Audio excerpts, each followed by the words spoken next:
আমি নির্বাসিত জীবন থেকে যাদের সাথে সবচেয়ে বেশি যোগাযোগ রক্ষা করতে পেরেছি তার মধ্যে নূর এবং রাশেদ সবচাইতে উল্লেখযোগ্য।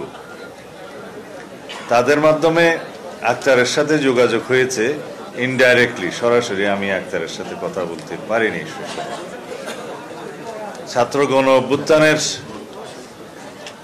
রক্তঝরা দিনগুলোতে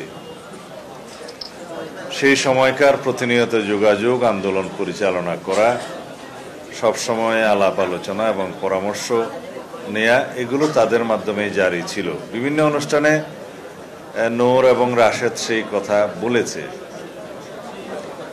আমরা বিএনপি, ছাত্রদল, যুবদল এবং অন্যান্য অঙ্গ সংগঠনের পক্ষ থেকে সেই ছাত্র গণ অভ্যুত্থানের বিভিন্ন পর্যায়ে কিভাবে অংশগ্রহণ করেছি এবং কিভাবে অংশগ্রহণ করতে হয়েছে, সেই আন্দোলন কিভাবে সমন্বয় হবে তার অনেকটা সমন্বয়ের দায়িত্বে নূর এবং রাশেদ ছিল। তাকে অ্যারেস্ট করার পরে তার টেলিফোনে একটা আমার মেসেজের কারণে তাকে খুব বেশি নির্যাতন করা হয়েছে, সেই মেসেজটা আবিষ্কার করার কারণে।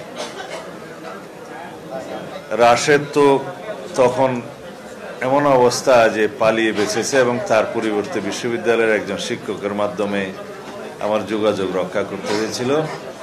এখন তিনি আইসিটি কোর্টের একজন আইনজীবী।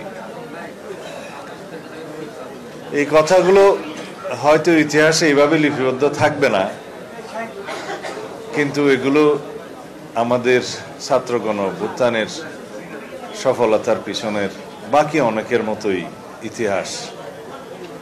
তাতে ছাত্র অধিকার পরিষদ হয়ে গণ অধিকার পরিষদ পর্যন্ত বাংলাদেশের জনগণের এবং এই দেশের স্বার্থ রক্ষার, এই দেশের সাম্য, ন্যায় বিচার এবং বৈষম্যহীন সমাজ ব্যবস্থা প্রতিষ্ঠার জন্য যে ধারাবাহিক সংগ্রাম, সেই সংগ্রামেরই বিকল্প নাম হচ্ছে গণ অধিকার পরিষদ। আমি এই মূল্যায়নগুলো এই জন্যই করতে চাই যে আমাদের দেশে মূল্যায়ন করা এবং অ্যাপ্রিসিয়েশন সেটার বড়ই অভাব। রাজনৈতিক সংগ্রামের ইতিহাসে বিগত 16 বছর 17 বছরের যে ধারাবাহিক সংগ্রাম, সেই সংগ্রামে যতগুলো রক্তের সিঁড়ি নির্মিত হয়েছে তার মধ্যে গণ অধিকার পরিষদের নির্মিত সিঁড়ির সংখ্যা কম নয়।